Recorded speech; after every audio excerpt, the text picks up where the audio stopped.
That's right. Welcome in, welcome back, folks, to a best case, worst case outcome for the Notre Dame football program in the year 2022 edition of the Always Irish Show.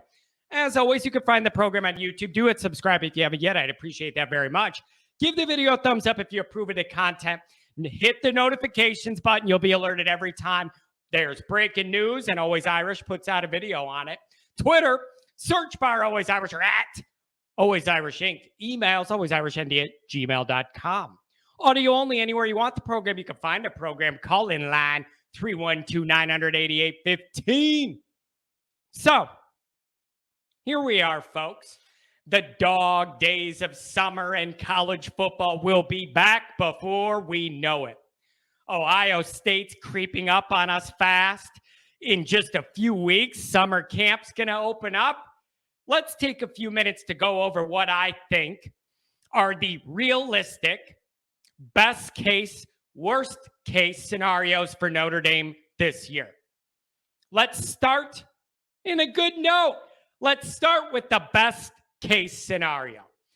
Realistically, the way I look at this, I think the best case scenario for Notre Dame, knowing the roster the way I think I do, all the moving pieces, new coaches, new quarterback, all that, questionable wide receiver, all of it, keeping it all in calculation. 11-1 to make the playoff is probably a reasonably thought out best case scenario given how I feel about the roster. Maybe you feel differently. You think the ceiling's lower. Maybe you think the ceiling's higher. I think 11-1 realistically is a really good, fair target. Again, I know how my words get twisted, being a hater and a glass half empty. I want Notre Dame to beat Ohio State. I can see paths for that to happen. But if you force me to put $10,000 on it, no spread, one way or the other, I'm putting it on Ohio State. I don't like that, but it's what logically, based on the talent and experience, says should happen. Okay? So don't just pick Notre Dame because it's what your heart thinks. All right? So I think 11-1 maybe is realistic. And if it's going to be a one loss, it'd probably be Ohio State. Now, that makes it really hard to run the table 11 weeks in a row without a loss after that. But if you're that good, then you'll be able to pull it off. On the flip side, I could say if Notre Dame beats Ohio State, then there's no reason not to go 12-0 because you would have beat the best team on the whole schedule week one. So then why should you lose to anybody else? Right? But I think 11-1, okay? 11-1, maybe make the playoff if things break your way with other teams losing that need to. That'll shuffle prayer at the end of the year. We have conference title week. Hope it breaks our way, get in with one loss. I think that's fair. Let's look at what needs to happen for this to become reality. Number one, Buckner not only stays healthy, but he is better than everybody thinks right away and finally breaks out. Running, throwing, leadership, all of it.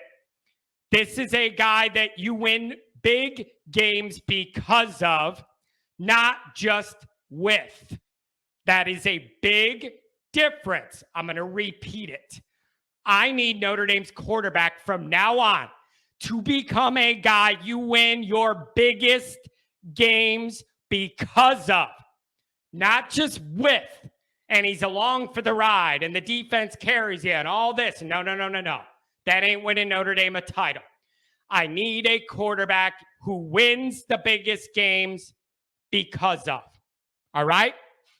Number two. So Buckner shoots out of the gate, fantastic. Whipping the ball all over, throwing, leadership, guys rally around him, all that.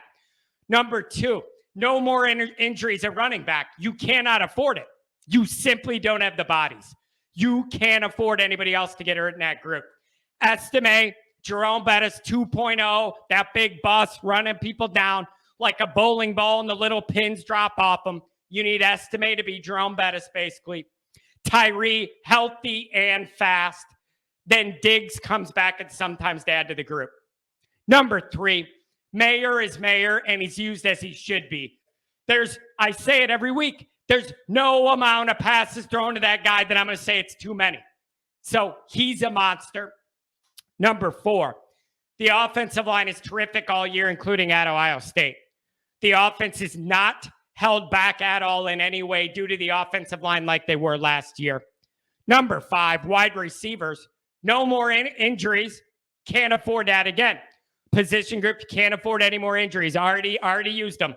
Can't afford them. We're not even into camp. No more injuries, and everything else gels beautifully. Veteran wide receivers show up and ball out their last year. Merriweather plays often and well as a power freshman. These guys all develop a rhythm with Buckner, and it just all works. Number 6, the defense continues to be the backbone of the program. The defensive line dominates. And by the way, that is our best path to beat Ohio State, is for the defensive line to get so much pressure on the quarterback that all those great receivers don't have time to get deep behind us and kill us. That is Notre Dame's best path to win that game. Disrupt that quarterback. Hit him, pressure him, hit him, pressure him. Do not give him time to sit back there and shred you with deep passes to all that talent. Cut that off before it gets to that point. Number 7, the linebackers are healthy, flying around. Beautiful. Love it. 8, Joseph leads a more physical, ball-hawking, fast secondary. Young guys step up like Mickey, start making plays all over the place. Number 9, the defense is so good. It keeps the scoring average really, really low, providing the new offense some cushion to work with early in the year so they don't have to score on every drive to keep us in games, that sort of thing. The defense does so well that it just builds you enough cushion that offense could be a work in progress while you're still winning ball games. That's got to be the goal, okay?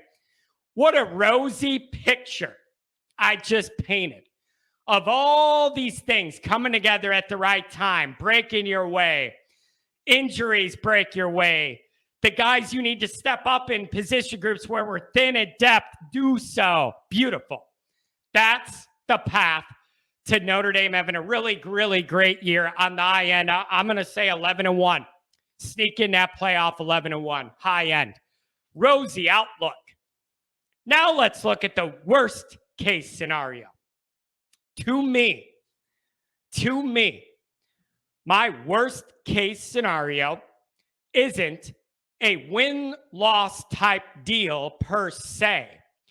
In my opinion, the single worst thing that can happen to Notre Dame this year is Tyler Buckner getting hurt to where he misses any significant time at all. This is a death knell for Notre Dame on multiple fronts if it happens. Buckner would be losing a third developmental year. Already lost an injury year. I believe it was an ACL, if I recall. COVID year he lost. Okay. Then this year, when it's finally his time to shine and everybody wants to see what he can really do when he's fully unleashed, for him to go down and lose another year, it's a death knell for 2022.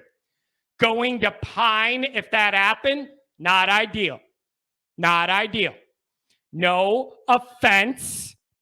Pine is not getting Notre Dame where they need to go. And I'm not being mean. I'm not cutting him down. Just physically, Pine is not going to be able to take Notre Dame where they need to go. Can he do enough in one half if Buckner's bruised up to preserve a game and win it? Maybe. But if Buckner goes down and you got Pine for 6 games, that's your worst case scenario. It just is. He doesn't have the physical upside you need to get Notre Dame where you need to go at quarterback. I'm sorry. It's not being rude. It's just a fact. Okay? So this would also kill the idea that this was the year you're finally going to learn more about exactly what Buckner is or isn't, which is a big philosophical question all Notre Dame fans have had since he was being recruited. exactly how good is Buckner and what can he be? What's his ceiling? We don't know. We don't know. Okay? So Notre Dame can't afford to not know again what they have in Tyler Buckner for a whole nother year. This is a developmental disaster if that happened again. And I'm not trying to, I'm not bringing up injuries to, will them to happen. I'm just saying that's the point of this episode. Best case, worst case. The single worst thing that could happen to this program is Buckner gets hurt and misses significant time. That is going to totally devastate everything that Freeman needs to try and accomplish year one. Okay? Notre Dame cannot afford that. You just can't. That is your number one disaster scenario. Okay? It leaves you still not knowing what you have in Buckner, and then it leaves you with a significantly lower upside quarterback running the show with already questionable running back and wide receiver depth. Bad. That is my worst case disaster scenario. Other worst case features. More injuries to groups that can't afford it. We already talked about it. Running back, wide receiver, quarterback, Mayer, Joseph. Nobody in any of those groups or none of those people can get hurt. They just can't. Brian Kelly didn't recruit well enough to have enough depth. None of those guys can get hurt. None of them. Okay? The only way I see this season really falling off the rails to where it's really bad, meaning lower than double-digit wins, lower than 10-2, let's say.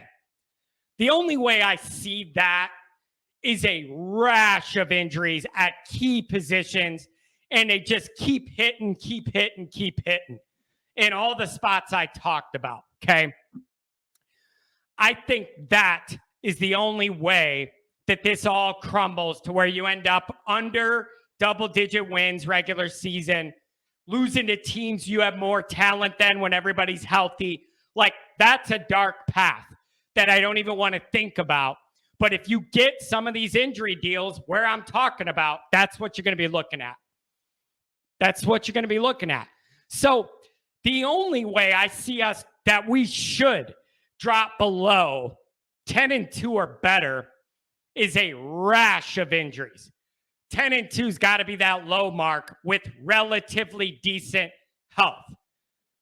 This is not a big year to me in terms of big picture Freeman's tenure. Whatever this year is going to be a representation of what it looks like 5 years from now. I don't see this being a referendum like that. But this year's huge for another reason. Maintaining the recruiting momentum Notre Dame has right now. You cannot give other teams an opportunity to negatively recruit against you and give them that ammo. That's what all these other fan bases are praying for. They see the work the staff's doing in recruiting. They're mad Marcus Freeman's doing so good at Notre Dame recruiting. Okay. The only way this is going to fall off is if we get into next year, he goes 7-5, then what's going to happen? And it doesn't matter. Here's the thing. If every important guy at every position group I mentioned gets hurt and we have no bodies and go 8-4, 7-5, you're not going to hear that from anybody else. You're not. Nobody else is going to care how many injuries you have and who it's to and what position. All you're going to hear is 8-4, 7-5, Marcus Freeman's a fraud. Big recruiter, good talker, doesn't know how to coach. Never going to figure it out. Fraud. Big talker, no action. That's the narrative. You got to avoid that at all costs if you're Notre Dame. That is the only thing right now that's going to slow this recruiting momentum down. Having an unusually rough year next year, meaning you're losing to teams you have more talent than, which is something even Brian Kelly mostly towards the end of his tenure was able to win those games, okay? But that's the thing. It isn't going to matter if half the team is in the hospital. The narrative's going to be, look at this. Kelly's gone. New guy's in. Flashy talker. Good dresser. Gets a lot of recruits. Goes out, loses 4 or 5 games year one. Why would you want to go there, recruit? This guy doesn't know what he's doing. Learning on the job, that's risky. Do you really want to go do that? That's what you got to avoid. So that's how I see this. Best case, 11-1, make the playoffs somehow. That's what I'm seeing. 10-2 should be a minimum for this group. I think they have a lot of talent. It's not elite, but it's enough that you could be 10-2 minimum with relatively decent health. On the worst case side, if Tyler Buckner goes down and misses any significant time, it's the biggest big picture thing and small picture thing that could go wrong with all this for multiple reasons that are all interconnected that we all just went over. His own personal development, the offense's development, the backup isn't as physically capably gifted as him. That's a problem. The staff not knowing what they have in Tyler because they haven't seen enough body of work of him being the guy, and the negative recruiting that's going to go on if Notre Dame loses a handful of games and you shouldn't lose them. Okay? Nobody's going to feel bad for your injuries. They're just going to say Freeman's a fraud. So that's the worst case scenario we need to avoid. And I want to go back to Ohio State. I'm not trying to be a jerk, you guys, but no one can look at where Ohio State's program is right now, where Notre Dame's is, and then say, you know what? There's no Notre Dame should win that game. I just logically don't see evidence that makes me feel comfortable picking that. Do I want it? Yes. Am I rooting for it? Yes. But I cannot pick it on paper based on where the programs are at now. Ohio State should win that game, and it's at home, and they have an experienced, good quarterback. Crazy talented skill guys. Like, they should win that game. But there's scenarios where Notre Dame can pull it off. But I just think they're less likely than Ohio State winning. That's all. I'm not saying it's impossible. There's paths. Notre Dame can find a way to win that game. I just don't think it's the most likely scenario. And if you forced me to put all the money in my savings account on Notre Dame or Ohio State in that week one, I can't go with my heart, logically, okay? That's all I'm saying. But make no mistake, I'm not saying that game's an automatic loss. It's not. There are some things we're going to get into as we get closer to the season of why I think it's possible. And we're going to do those shows coming up. So I want to know what you guys think. Best case, worst case, anything I missed? Let me know. Talk to you later.